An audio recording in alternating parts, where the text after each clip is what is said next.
Attention, duped masses! You're listening to Media Monarchy with James Evan Pilato. Blockbuster brands, Music Mafia, and American Made. Plus this day in history with the Hollywood Madam and our Song of the Day by Living Color on your Morning Monarchy for June 9th, 2017. I'm James Evan Pilato of MediaMonarchy.com. Welcome to wherever you are. Thank you so much for joining us. MediaMonarchy.com/listen. We are streaming live, 9 a.m. Pacific time. You hit that link, MediaMonarchy.com/listen. It'll open up VLC, iTunes, Windows Media Player, can even play in some browsers, as we have created our own independent stream, non-commercial style. We are brought to you by you and all our supporters and patrons and donors and fans at MediaMonarchy.com/support. We got the Patreon, the PayPal, the snail mail, and the Bitcoin, as I like to say. If you can give a little, I can give a lot. Also, huge thanks to the Truth Seeker app and RadioConfluence.com, who simulcasts and replays most, if not all, of your Media Monarchy broadcasts, which becomes all that much more important this week as we are dealing with server woes. So it's not just that it's full, it's this problem needs to get updated before we can update this next problem. You're only on 5.5, you need to be on 5.6, and other things about MySQL and PHP and things that generally go over my head. Now, fortunately, the website and everything has always been accessible. I just haven't been able to add new shows and add new files. So basically, since Wednesday, we've been putting up your Morning Monarchy on YouTube, and it's full. Your Wednesday episode, your Thursday episode, and we'll put up today's episode as well. To pump up the volume episodes, our daily DJ sets at noon haven't exactly been so lucky because I can't upload an hour of music to YouTube. I barely get away with uploading your Morning Monarchies that have the song at the end, which of course sometimes we have to chop out. Now, why haven't you fixed all this stuff? Because of course it takes a while to deal with tech support. Just to log in is like, okay, you'll have someone in 30 minutes. So I have to wait. So long story short, we're going to get it all taken care of this weekend. We'll get this next thing upgraded to update that, and we should be banging. Also, might have some special action for you next week. Hey, again, glad you're here. We are streaming live a couple minutes after 9 a.m. It is June 9th. Hope you're doing well. If you're in a car, in a cube, in a garden, whenever, wherever you are, we're glad you're here. We're glad you join us. Friday is Media Memes. We look at the entertainment industrial complex, and I got a lot of great news for you, a lot of interesting stuff to go over, and we'll take a quick look at the new Tom Cruise film. Now, as we've mentioned a couple months back, I know when you think famed CIA drug runner Barry Seal, you instantly think of Tom Cruise. And of course, CIA filmmaker Doug Liman is helping with American Made, and we'll be talking about that towards the end of this episode in this month's segment of Deep Focus. So before we dive into the entertainment industrial complex news, we always like to look at the breaking lamestream news, and I swear, my lamestream news is getting even more lame as the days go by. There's no indication Comey violated the law. Trump may be about to, says the Washington Compost. I don't know how much they carried the part where James Comey said, oh, that New York Times thing about collusion between Russia and Trump, there's no truth to it. Theresa May has hobbled her premiership, calling an election in which she failed to perform. Jeremy Corbyn calling for her to step down. There's no way she's going to do that. She looks very defeated, though, in a lot of ways. Reality Lee winner, accused leaker, wanted to burn the White House down. A lot of her things seem set up to be a perfect patsy. She's got a social media trail 3 miles long of all the things about hating. It's just all perfect. You can learn a little bit more about Reality Winner on the latest episode of New World next week, as reality gets intercepted. Then we head over to New Jersey, where a woman distracted by cell phone plunges down open cellar door. That's one of the top stories I have for you on my lamestream news page. What else do we have? Katy Perry says Taylor Swift tried to assassinate my character, as those two monarch mind-controlled slaves go after each other in the media. Katy Perry has a new album. Taylor Swift releases all her music on streaming platforms again. Tit for tat, if you will. And Chelsea Manning explains why she leaked secret military documents and fought for transgender rights behind the bars. Those are my most important news stories I have for you on the lamestream news. Lamer by the moment. Now back here in Peak Portland, FBI and Portland police investigating racist threat targeting multicultural festival, which, as I've noted again, the crime waves just keep getting closer and closer to us here in Peak Portland. The other story that's come out surrounding the latest big shows where everybody dresses up in their little costumes. Some people have little black mask costumes, and other people have black uniform costumes. And they're all playing the left-right divide game. They play it out in the streets. Now, allegedly, some militia guy actually helped the cops arrest a so-called anti-fascist protester. So we'll probably have to talk about that a little more upcoming on your Media Monarchy. And again, we get our news just as we get our funding from you. You can tweet any news stories at me, at Media Monarchy. That's how we keep this show pretty much up to date. So let's dive into it, as our stories have seemingly been all mixed together this week.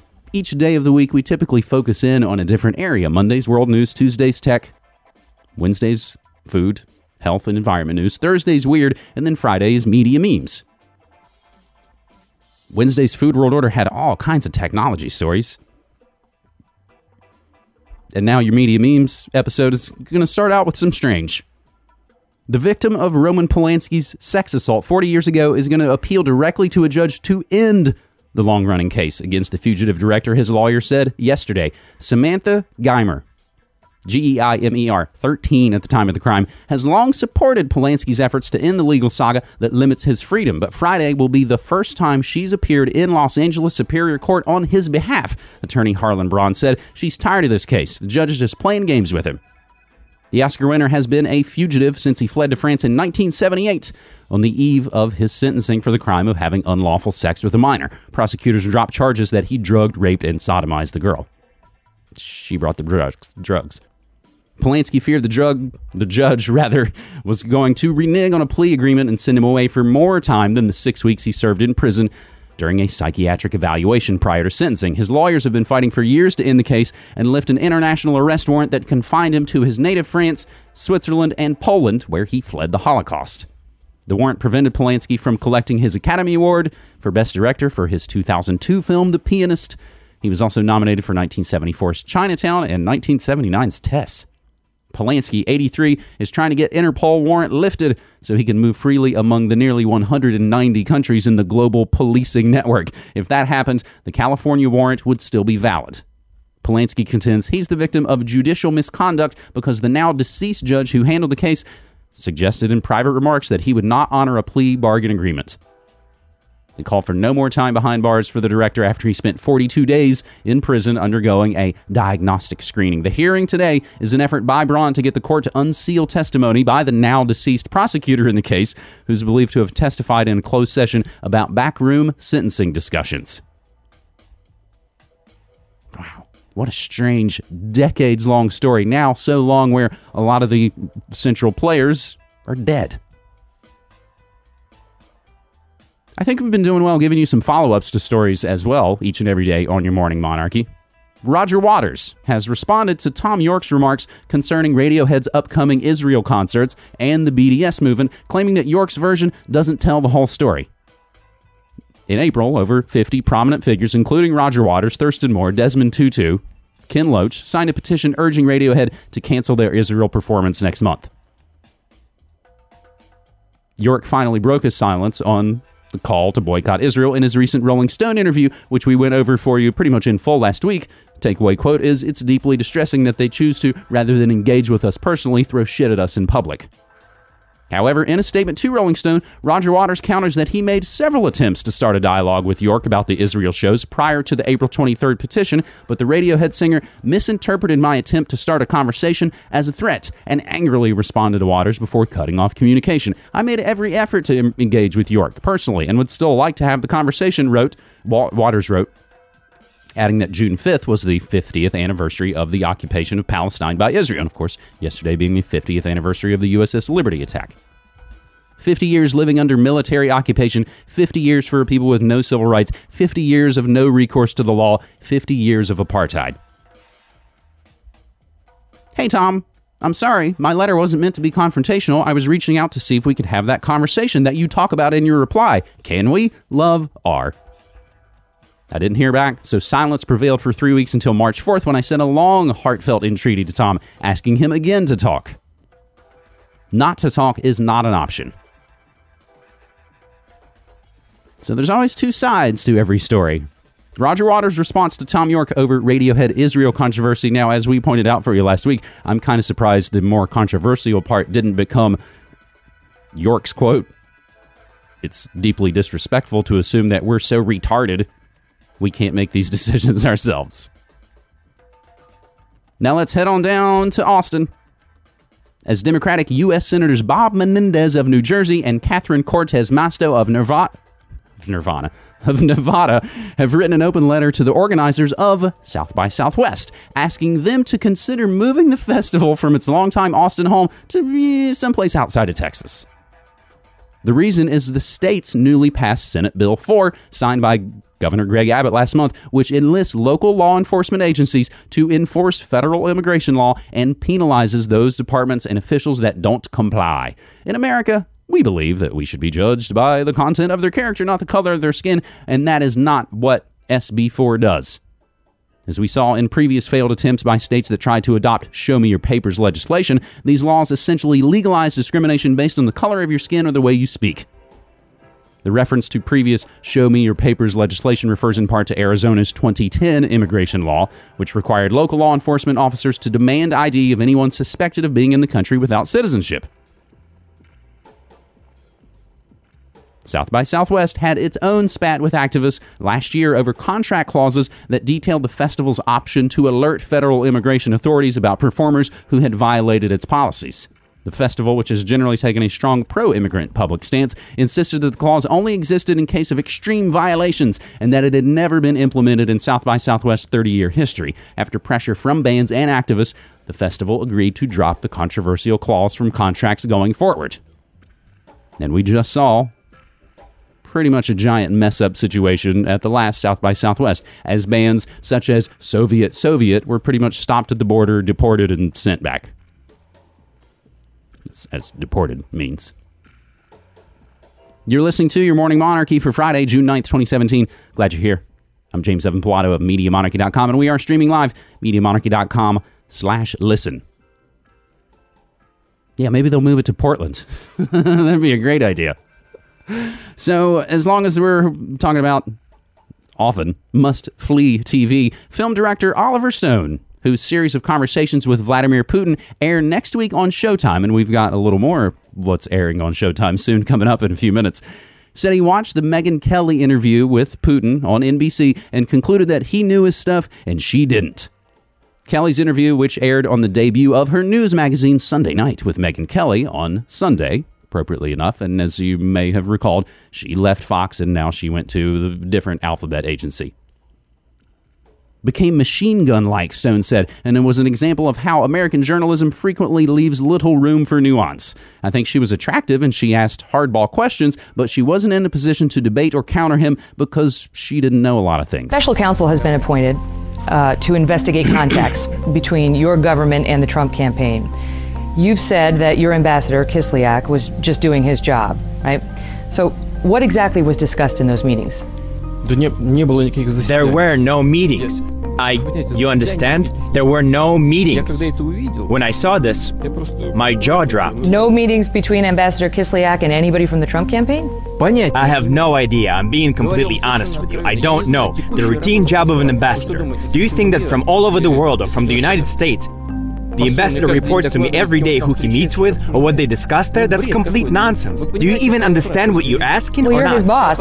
Listen, his boss is a minister of foreign affairs. Do you think that I have time to talk to our ambassadors every day, all over the world? Complete nonsense. Complete nonsense. Now, the flip side, there's a documentary about to be made about Russia President Vladimir Putin that shares the Russian perspective, dispels American myths about the historic U.S. foe, and offers Putin's perspective on some of the thorniest questions on Russia today, so to speak. Oliver Stone's The Putin Interviews is not that documentary, so says Foreign Policy, not to be confused with the CFR's Foreign Affairs. The Putin Interviews, a 4-part series created from 2 years of conversations between Oliver Stone and Putin, somehow manages to both spout the Kremlin line and fall back on the laziest American cliches about Russia. In the opening credits, a map of the Soviet Union is transformed into a Matryoshka doll. In at least the first 2 of the 4 parts, Stone aids and abets Putin, who lies by omission and pushes conspiracy theories, all while adding in such helpful information as Russians are strong and Russians are macho. Showtime's touting the series as offering unparalleled access to the most controversial man in the world, in his own words. And there is indeed some information that viewers will get from this access. They'll learn that Putin feels he doesn't have bad days because he's not a woman. Women, he explains, have natural cycles. They will learn that Putin has a flexible mentality because of judo. They will learn that Putin's daughters are not interested in politics and corporate business, but in education and science. You're a very lucky man, Stone says, not mentioning that one of Putin's daughters is indeed allegedly tied to big business. Reuters, special report, Russia capitalism, daughters.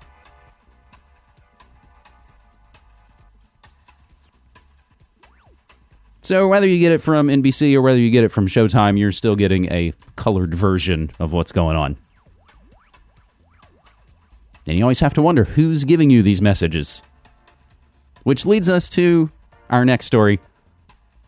It's got the unbelievable headline, Blockbuster Brands Manipulate Liberals for Profit. Faking Wokeness. Now, I guess I hesitate whether or not to tell you the punchline at the beginning. I'll read some of it, and then I'll give you the punchline. Eco-warriors celebrated in one video. In another, a message flashes across the screen. We believe no matter who you are, where you're from, who you love, or who you worship, we all belong. Yet another ad champions the theme of girls in STEM, science, technology, engineering, and math education, and celebrates a girl-centered technology organization. Despite all appearances, these videos are not public service campaigns. Instead, they are advertisements for some of the most blockbuster brands around, for the car company Kia, for Airbnb, for Verizon, whose ad campaign involves partnering with Girls Who Code. These companies are now gesturing at liberal values through their messaging. If television is waking up politically with shows such as The Handmaid's Tale, advertisements seem to be far ahead. Why is this the case? For starters, advertisers are constantly looking for future markets. Future suckers. Younger Americans are ostensibly more liberal than their parents. Brand loyalty starts in the cradle and ends in the grave, as this author, Alyssa Quart, wrote in her book, Branded, The Buying and Selling of Teenagers. Kind of goes along with Naomi Klein's No Logo. The increasingly progressive message and marketing campaigns are clearly a mercenary attempt to entice millennials. They're trying to be woke. The coveted demographic that has the dollars to spend on high-end products is increasingly clustered in the bluest American cities, New York, San Francisco. Cities of just the best examples of complete inequality. And that's, of course, that's where all the liberals are, right? That's how that works. In the past 2 decades, both capital and income have drifted there. If the Democratic Party has changed, now circling around the professional classes and the very rich, the rise of Democratic consumer dollars is part of this shift. And these ads appear to be catering to it. This all makes sense, at least on the screen. Like blue state voters still have purchasing power, but political power and economic power are held by different groups of people. Trump-leaning rural Americans with fewer consumer dollars to spend control the polls, as the national voting system gives more power to underpopulated rural areas. And advertisers cater to richer, progressive liberals, hoping that reflecting their values will persuade them to open their wallets. Now, remember, we talked about this actually last month when we were doing our Deep Focus segment with the film The Target Shoots First, about the guy who got a job with Columbia House in the early 90s because he knew about alternative music. And he rose through the ranks very quickly, and he thought he was doing something really subversive. He was actually getting punk rock into Columbia House.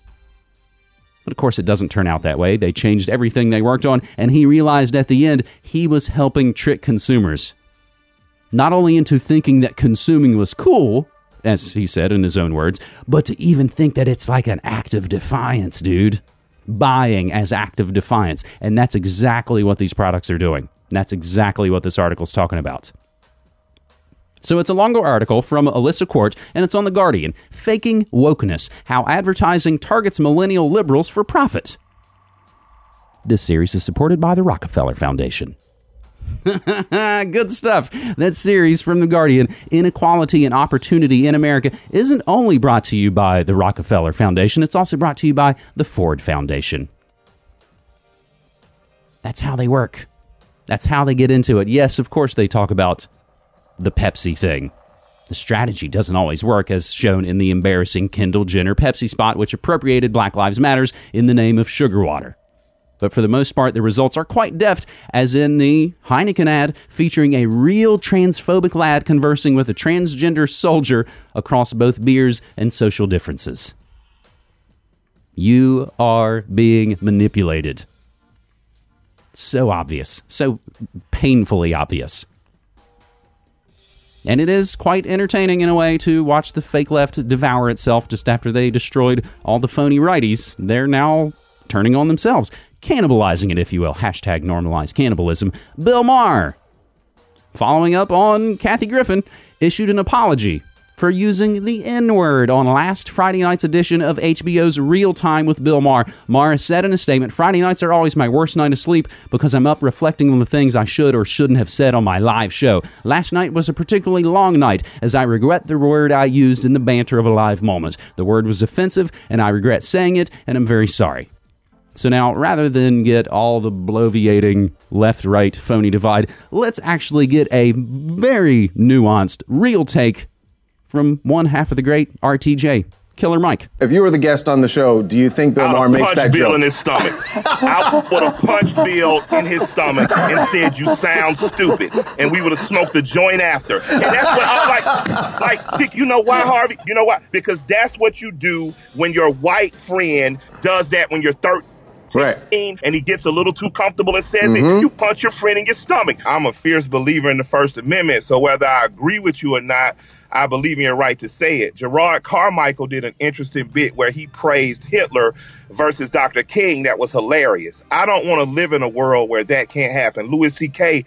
does an N-word bit. That's amazing. So for me, I'm used to American comedians doing this. That doesn't mean I condone it. That just means I appreciate the First Amendment. And then from a Bill Maher watcher standpoint, the joke didn't really land. It was kind of flat. So I think Bill has had better jokes, but I don't begrudge a guy who's tried to pull off a joke and it didn't work. And matters of what Bill did, if people want to protest him, fine, I support it. If people want to call for his job, do what you want to do. As for me, though, I am not going to start to limit entertainers and what they can say, because when you start doing that, you're painting yourself in a corner, and you're going to make sure your First Amendment rights are one day going to be out the door, and we really are going to live in a fascist country. Boom.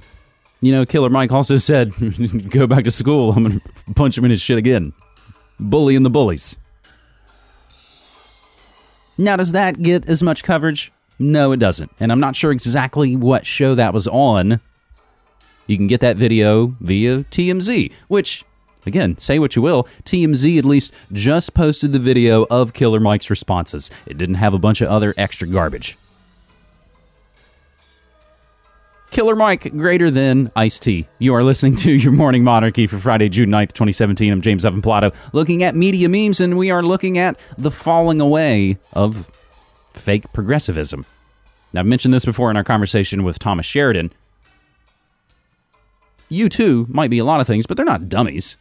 They definitely knew that the political winds were changing direction, as, again, the pendulum swings one way, swings the other way, 4 to 8 years. No one ever really cares that it's all connected to the same criminal clock. But you two knew that politics was getting sticky. So when it dawned on 2017, they were like, hey, guess what? We're not going to talk about Trump. We're going to talk about Joshua Tree 30th anniversary.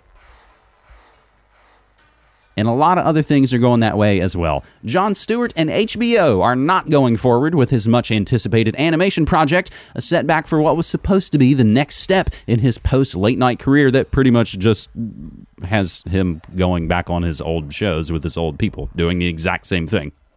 You know, when you say you're going to retire, that's when people expect you to go away. You hear me, LCD sound system? The network confirmed the end of the project recently. Mr. Stewart, the former host of The Daily Show on Comedy Central, was brought in on November 2015 to create digital shorts that would appear on the network's digital apps like HBO Now and HBO Go. But after 18 months after signing the deal, the two have agreed to shelve it, saying that the project was significantly more complicated than both sides expected. Mr. Stewart signed a 4-year contract, and he will remain at HBO to pursue other projects. HBO and Jon Stewart, have decided not to proceed with a short-form digital animated project. Now, the reasoning actually is pretty believable. It basically sounds like it was going to be way too much production-wise for them to do the big things that they wanted to do. So one project shelved, but another project released. Over the weekend, 2 unreleased Kanye West tracks suddenly appeared on the internets. There was Euro, Switch Hands, featuring A$AP Rocky, a fidgety banger reminiscent of Fax, and also a song called Hold Tight, an auto-tuned posse cut with Migos and Young Thug. Both songs currently available on YouTube. I would doubt that at this moment, inevitably getting pulled down for DMCA violations, and I don't mean Darryl McDaniels. But they originated on a less familiar URL, musicmafia.to. It's unclear who is exactly behind the site or how they obtained access to not only the Kanye songs, but many others as well. Looks like taking time for himself has helped Yeezy come up with some fire. Over the weekend, not 1, but 2 of his newest tracks were leaked.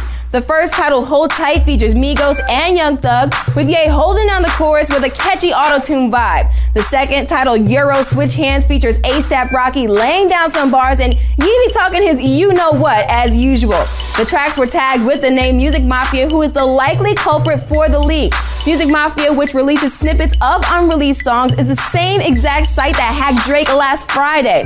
While the song collabs do sound dope, I'm not sure if we'll be hearing them again anytime soon, as the tracks have been deleted since the leak. Just last month, TMZ reported that Kanye is up in Wyoming working on his follow-up to The Life of Pablo. Since canceling his St. Pablo tour last November, the rapper has kept a low profile, even deleting his Twitter and Instagram. Billboard tried to reach out to Migos, Young Thug, and A$AP Rocky for a comment on their recent collabs, but it seems like everyone is still tight-lipped on this one. I was like, and it was all... Music Mafia gives no indication about how it procured the songs, if you accept that this isn't some guerrilla marketing scheme, and that the major labels behind these artists probably haven't entered into a formal agreement with a tiny anonymous website on a top-level domain from the Kingdom of Tonga. That's what .to is from. It seems like a safe assumption that the music was hacked either from the musicians themselves or from someone else that had access to it. This assumption was reinforced when Drake's Twitter account tweeted a link to the musicmafia.to URL on Friday afternoon before it was quickly deleted. Complex had a screenshot.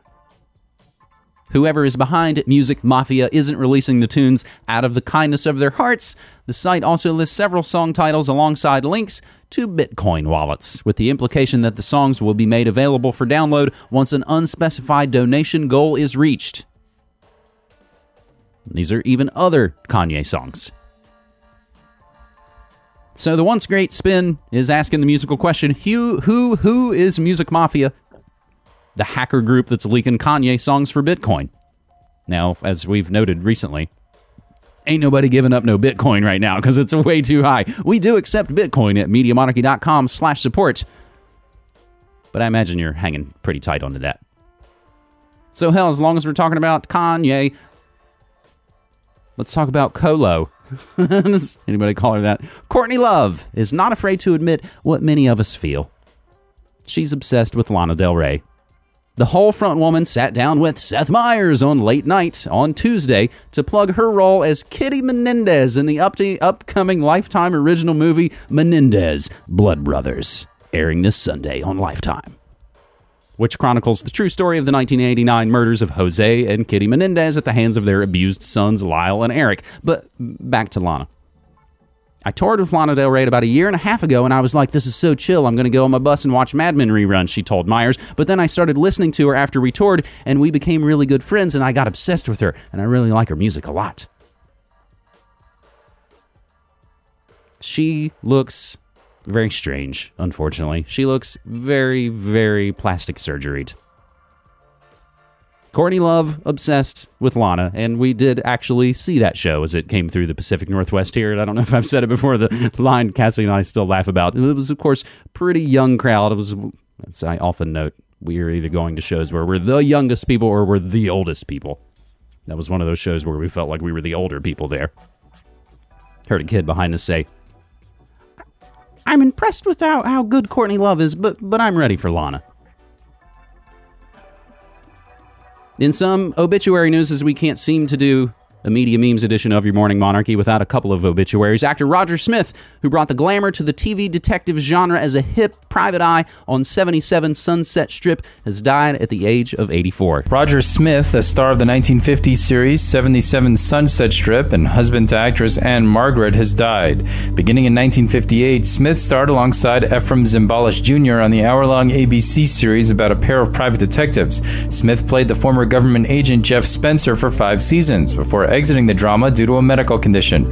He was diagnosed with myasthenia gravis, a chronic autoimmune disease that causes severe muscle weakness that worsens after periods of use and activity. Following the diagnosis and his marriage to actress Anne Margaret, Smith took on a role managing her career. Roger Smith passed away Sunday morning at a hospital in Sherman Oaks. He was 84. Obituary number 2, British actor Peter Sallis, who played irrepressible cheese-loving inventor Wallace in the Wallace and Gromit cartoons, has died, his agent said Monday, at the age of 96. Sallis' talent agency, Jonathan Altaris Associates, said he died Friday at a retirement home for actors in London. He was born in London in 1921. So the voice of Wallace and Gromit, dead at the age of 96. And one more obituary, which came in pretty much here in the last couple of moments. I just saw it breaking as we were prepping the show here.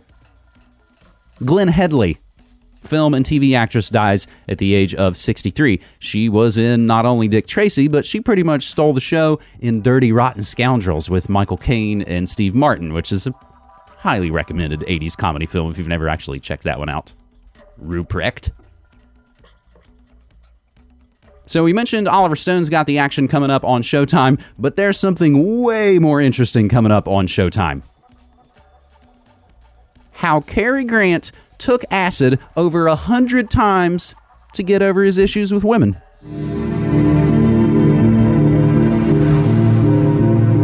For many years, I have cautiously peered from behind the face of a man known as Cary Grant. The protection of that facade was both an advantage and a disadvantage. If I couldn't see out, how could anybody see in? Well, who are you? I don't know. I'm not quite myself today.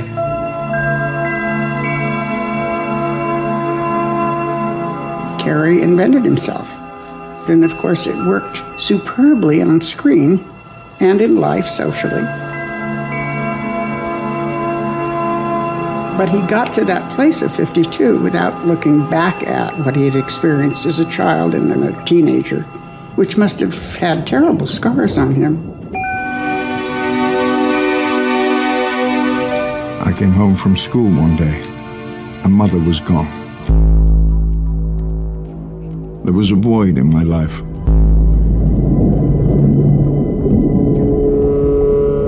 Nothing really seemed to give me what I wanted until this LSD treatment.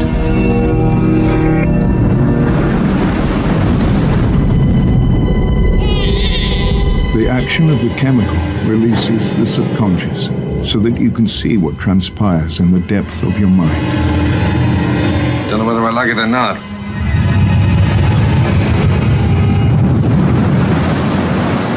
LSD made me realize I was killing my mother through my relationships with other women.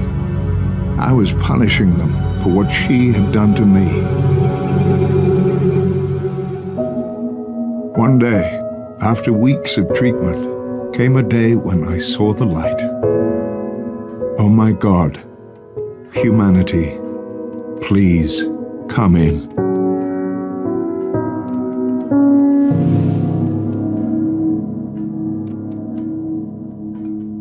Becoming Cary Grant. Now, you can find it in the comments of that video, which, again, everything we say and play, audio, video, all the articles, always included in the show notes. Comments in our chat and on that video saying, that's really interesting. He was with all his women, considering he's gay. I guess LSD can't cure homosexuality, but it can cure alcoholism, allegedly. His third wife, Betty Drake, introduced him to Dr. Mortimer Hartman, a physician in Beverly Hills, California, who was prescribing LSD. Betsy Drake took LSD to cure herself of alcoholism, according to filmmaker Mark Cadell, and Hartman was able to obtain the tablets, still legal until 1966, directly from a Swiss pharmaceutical company. Cary Grant told Look magazine of LSD in 1959, "I learned to accept the responsibility for my own actions and to blame myself and no one else for my circumstances of my own creating. At last, I am close to happiness." Now, this kind of hits us like a bombshell revelation, but apparently, Cary Grant openly talked about LSD, and it's right there in all his interviews. It's all right there, just hiding in plain sight. Now we're going to get to our deep focus segment here in just a second. A couple other headlines for you. I like this one just because generally giant benefit shows are generally for the benefit of whatever giant organization is putting on the benefit, and all the money they raise pretty much just goes to running the operation. But SCTV and Kids in the Hall members are teaming up for a huge Toronto show. Dave Thomas, Rick Moranis, Dan Aykroyd, Catherine O'Hara, Eugene Levy, Martin Short, Joe Flaherty, Paul Schaefer, Dave Foley, Scott Thompson, and Kevin McDonald are all on the bill for Takeoff, eh? The event seeks to raise funds for Dave Thomas's nephew Jake, who's now paralyzed from the waist down following a serious spinal cord injury earlier this year. It's going to happen on July 18th in Toronto. It's called Takeoff, eh? And it's not for some giant organization. It's not to eradicate this and that. It's helping out their friends. I love that. I love that.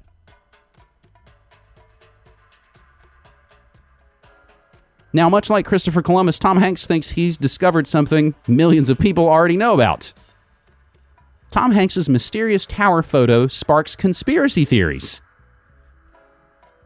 "This is the scariest building I've ever seen. WTF goes on inside here." Well, Tom, if you would maybe check out some alternative media, or even check out The Intercept, you know, that place that burns sources like Reality Winner, you would know that that giant, scary building in downtown Manhattan at 33 Thomas Street is AT&T's faceless communications hub that it built for the NSA. Tom Hanks' scariest building is a nuclear bomb-proof AT&T skyscraper where the NSA spies on phone calls. That's what it is, buddy. Mystery solved. We'll have a little bit more about Tom Hanks towards the end of this episode when we get into this day in history. But you are listening to Your Morning Monarchy for Friday, June 9th, 2017. Fridays are the Media Memes edition.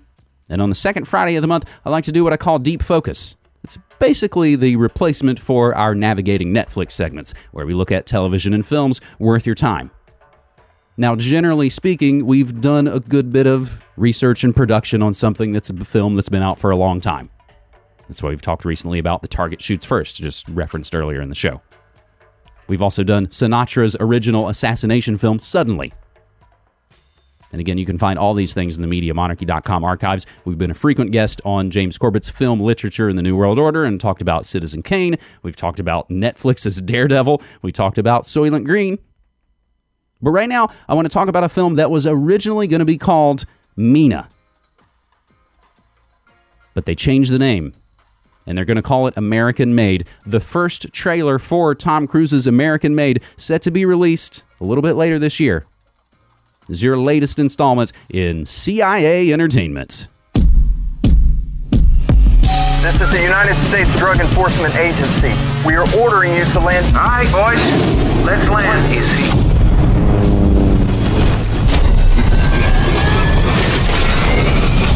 My name's Barry Seal.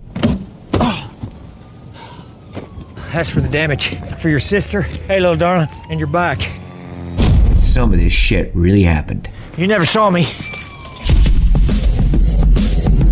Top of your class in the Civil Air Patrol. A pilot like you shouldn't be flying buses. Welcome to Miami. Welcome to Bakersfield. Haven't you ever wanted something more, Barry? You should be serving your country. They're CIA. Shh. We need you to deliver stuff for us. Oh, this is legal? If you're doing it for the good guys.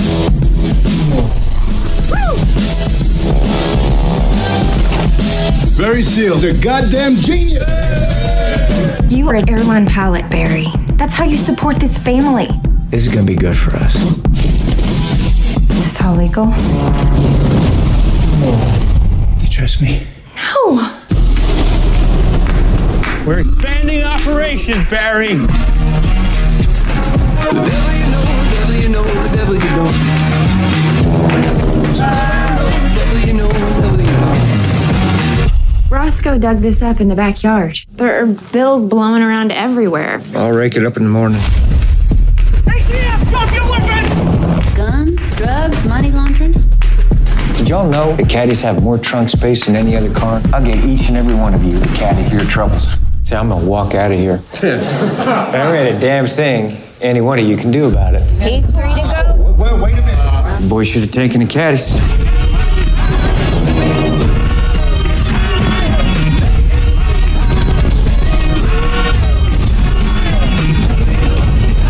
I was working for the CIA, the DEA, and Pablo Escobar. 1,500 kilos. That's 1,500 kilos, Barry, in one go.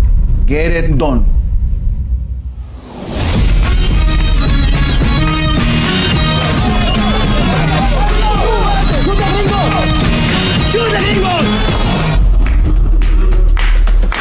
American Made, your latest installment in CIA entertainment. Now, I don't know yet if it has the part in the movie where Barry Seal flies the JFK assassins out of Dallas. I'm not sure if that's going to make it into the film or not, but that's the first trailer released for the movie that's now called American Made. It was originally going to be titled Mena, as in Mena, Arkansas, as in the town where drugs were being run right with the help of Governor Bill Clinton and Barry Seal. This gets into the old school stuff. Now, back when the film was still called Mena, something very interesting happened while they were shooting. And it actually happened on September 11th, 2015. Pilot slowly recovering after plane crash.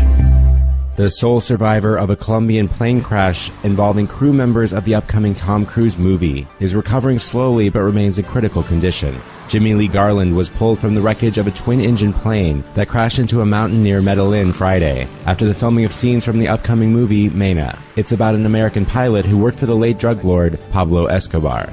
The head of the hospital where the pilot from Georgia is being treated said he underwent surgery Monday to treat bone fractures. Garland's wife and son flew to Medellin to assist in his recovery, but are unable to communicate with him because he remains heavily sedated. Now that's a quick video from Watch It, when that was still a developing story. Now it's also worth noting, and I'm grabbing some of this from the chat, as this is a very bare bones edition of Deep Focus. We're just kind of picking some of the pieces of American Made / Mena. HBO, yes, did a film on Barry Seal back in 1992, and it starred James Woods. It's called Double Crossed, and you can still find it on YouTube. Interestingly enough, when I was doing my original research on American Made and Mena several months back, I found Double Crossed, and had commented on there about some of the developments we're talking about right here. I've even had people comment and say, hey, on that Double Crossed YouTube video.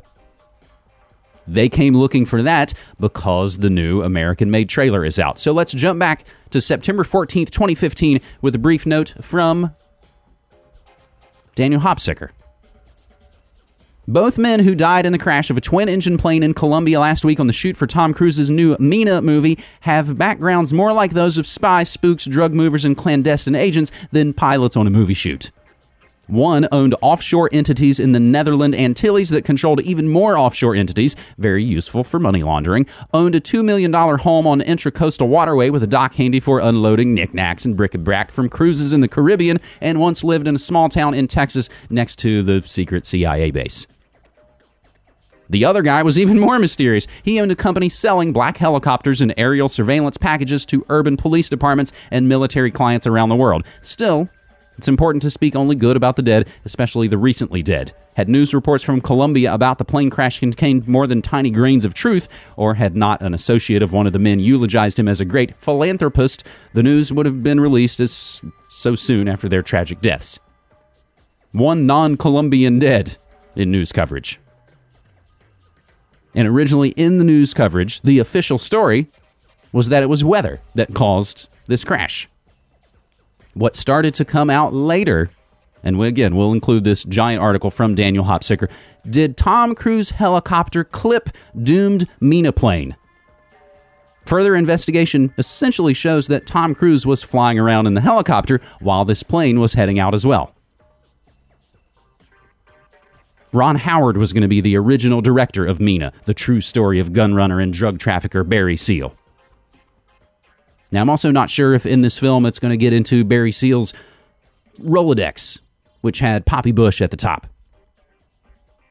So this is the very interesting story, and I don't expect that we're going to get the full story. Doug Liman, isn't he one? He makes the Bourne movies, which are, again, those are CIA entertainment films. So that's a brief look, and we will return again to Mina/American Made. That's your brief, deep focus installment. On the remaining time of your Morning Monarchy, it is Friday, June 9th, 2017. I'm James Evan Pilato from MediaMonarchy.com. We're going to go out with brand spanking new music, if you can believe it, from Living Colour. It's their first album in nearly a decade, and it is a jammer. We're also going to do This Day in History, but let's do some musical notes. Billboard has their top 50 albums so far for 2017, and of course we start to think about that as well. It's not all super pop garbage, most of it's super pop garbage, but they've got indie band Charlie Bliss that we've been playing for you. They've also got Girlpool and Gorillaz, we've been playing those as well. Hooray for the Riff Raff, Japan Droids. So we'll include their choices for 50 of the best of 2015 so far. We're playing pretty much all week long, all the time on the Media Monarchy stream, what we think is the best music of 2017. And, of course, it's Friday. That means New Music Friday. New albums coming out today from Chuck Berry and the Secret Sisters, who we played for you on your Wednesday Morning Monarchy, that great song, You Don't Own Me Anymore. New record from Ani DeFranco, which actually features, among other folks, Maceo Parker, and, of course, Justin Vernon from Bon Iver. Slow Dancers records out today, Big Thief, and Hudson, that jazz supergroup with John Scofield, John Medeski that we played for you yesterday. All those stories that we did talk about today, they all go out about an hour before showtime, so you can follow along on these episodes and see the stories that we're going to talk about. It's all on the tweets. So before we get to that awesome new Living Colour song, let's take the important look at this day in history. Past is prologue. June 9th, 1856, 500 Mormons leave Iowa City looking for SLC on the Mormon Trail. June 9th, 1915, William Jennings Bryan resigns as Woodrow Wilson's Secretary of State over a disagreement regarding the United States handling of the sinking of the Lusitania. June 9th, 1930, a Chicago Tribune reporter, Jake Lingle, is killed during rush hour at the Illinois Central train station by Leo Vincent Brothers, allegedly over a $100,000 gambling debt owed to Al Capone. June 9th, 1934, Donald Duck made his debut on this day in The Wise Little Hen.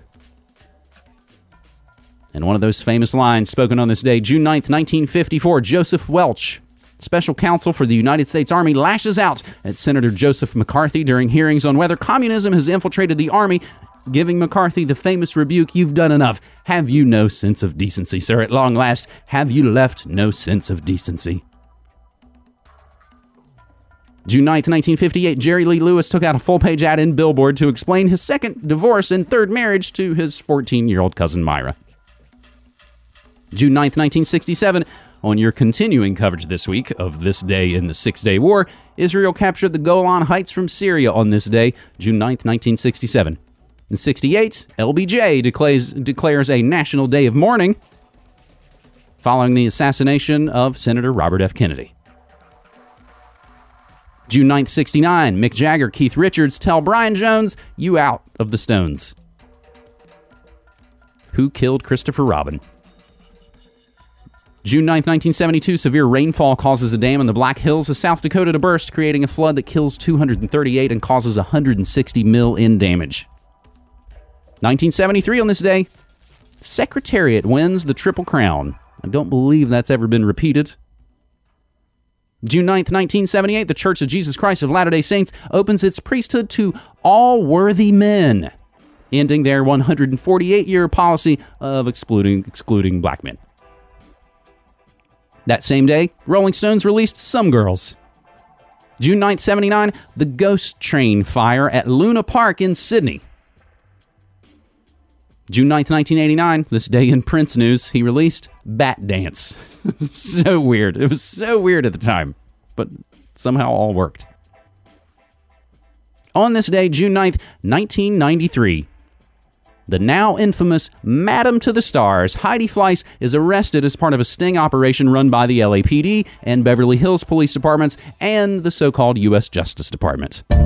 Time Magazine, Newsweek, the richest people of the world or whatever, probably have done business with me. These are people that can change the economy of a country. People who run the world. I'm not some like internet madam or something. When I was a little girl, I ran a babysitting business, and that, I think, had a lot to do with, believe it or not, later on with the sex business, because I was probably 13, had 10, 12 girls working for me. I wasn't available, say, on a Friday night, so I would call a friend to go babysit the kid, and I would take some money for it. So I did start kind of at a young age. It was all about the money. The woman many call Madam to the Stars was busted by a multi-agency task force. People do live vicariously through that world because it was fun, and I don't blame them. It was great. I bought a beautiful home. I drove Ferraris. I had the best of everything. I made it so any girl who pulled up to my house looked at it and went, "Oh my God, whatever she is doing, I want to do it because I want all this." These are very attractive women, very smart women, who are looking to meet wealthy men anyways. The most beautiful women on earth, their husbands would call me. Fleiss, who faces federal charges of income tax evasion and money laundering, also faces drug and pandering charges on the state level. I was in federal prison. When Patty Hearst was once there was one person to a cell. When I was there, that same cell had 4 people. It was horrible, and I was picked on plenty. I never, ever want to go back, ever. Heidi Fleiss, Hollywood Madam, arrested on this day, June 9th in 1993. Not to be confused with the D.C. Madam. A year later, June 9th, 1994, Lisa Left Eye Lopez sets fire to her boyfriend's house. Andre Rison of the Atlanta Falcons. I believe it starts with setting his shoes on fire. Whoops, I burnt your house down. And then it got much worse for her after that. June 9th, 1998, the Ronettes appeared in the Appellate Division of the Supreme Court of New York in their lawsuit v. Phil Spector. The case charged that the producer, his record label, and successor labels breached a contract by not paying royalties since 1963. And that's 1998. This episode of Your Morning Monarchy definitely has a lot of time travel going on. You wonder what year it is. Now, interestingly enough, this is something I reference often, but here it is. 10 years ago today, published at MediaMonarchy.com, Oscar-winning actor Tom Hanks is reportedly to produce a television miniseries debunking the conspiracy theories surrounding the assassination of President John F. Kennedy. According to Variety, Hanks and his partner in Playtone production house, Gary Getzman, will be the executive producers on the project, which will adapt the book by Vincent Bugliosi, Reclaiming History, The Assassination of President John F. Kennedy. Now, thankfully, that never actually happened. It never got off the ground. Tom Hanks' TV series to debunk JFK conspiracy theories. And this was definitely the point a decade ago where I really started to wonder about Tom Hanks. It seems like every film, everything he's involved in is just giant propaganda. He also strikes me as someone who maybe doesn't really know about it. That's why I sometimes refer to him as a cutout. You don't know that you're parroting the intelligence agency's thoughts and wishes. You just do it. Celebrating birthdays today? June 9th. A lot of interesting ones. Cole Porter, one of the greatest composers and songwriters of all time. It's interesting to learn he did not come from scrappy beginnings. Super rich, super wealthy, so he had time to write all those songs. It's also Fred Waring, singer, band leader, television host. You might know him of Fred Waring and his Pennsylvanians. The legendary Skip James, born on this day in 1902. Now, I've been reading Amanda Petrusik's Do Not Sell at Any Price, The Wild Obsessive Hunt for the World's Rarest 78s. Skip James is in that list of some of the rarest and most sought-after old blues records. That's also that area when you think you're really a nerd into something, you delve in a little deeper, you go, oh, wow. I don't have half the problem that these other people do. Makes your own obsessions seem a little less raging. hey, it's also Robert McNamara's birthday. So he celebrated his birthday after he recalled the protections for USS Liberty. Robert McNamara, born on this day, 1916. George Axelrod, director, producer, screenwriter. He wrote 7-Year Itch, Breakfast at Tiffany's, and Manchurian Candidate. It's also Happy Rockefeller's birthday. She was the second lady of the United States, Nelson Rockefeller's wife. It's also Johnny Ace's birthday, Jackie Mason, Jackie Wilson, Dick Vitale, James Newton Howard, Michael J. Fox, Aaron Sorkin, Johnny Depp, and Matt Bellamy from Muse. There will be no room for any of them in our daily DJ set at noon. We call Pump Up the Volume because it is a new Music Friday, and I got brand spanking new music from Saint Etienne, all kinds of other music. I can't even remember it off the top of my head, but it'll be there, and it'll be here 2 hours live, MediaMonarchy.com/listen. Morning Monarchy in the morning at 9, Pump Up the Volume at noon, news, music, and more right there, MediaMonarchy.com/listen. We're going out with a little song called Come On from Living Colour. Their 6th album, it's only their 6th album, but first in nearly a decade, is going to be called Shade, and it's coming out September 8th. Come On from Living Colour, wrapping up your morning monarchies for the week, and I super appreciate you being here. We can't do it without your support. MediaMonarchy.com/support. That's your Friday Morning Monarchy, June 9th, 2017. I'm James Evan Pilato from MediaMonarchy.com, thanking you again so much for being here, so much for listening and taking part. And reminding you, as always, like Jello Biafra said, don't hate the media, become the media. Take care.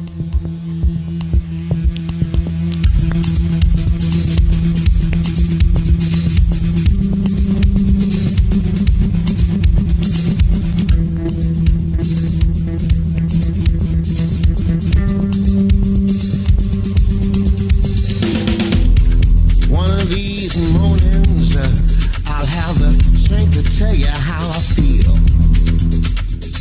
Won't be afraid of what's being said. See, I won't scrape or kneel. The words form effortlessly from my mind to my mouth. Penetrates your skin like an original sin. I won't leave no doubt.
You're listening to Media Monarchy with James Evan Pilato.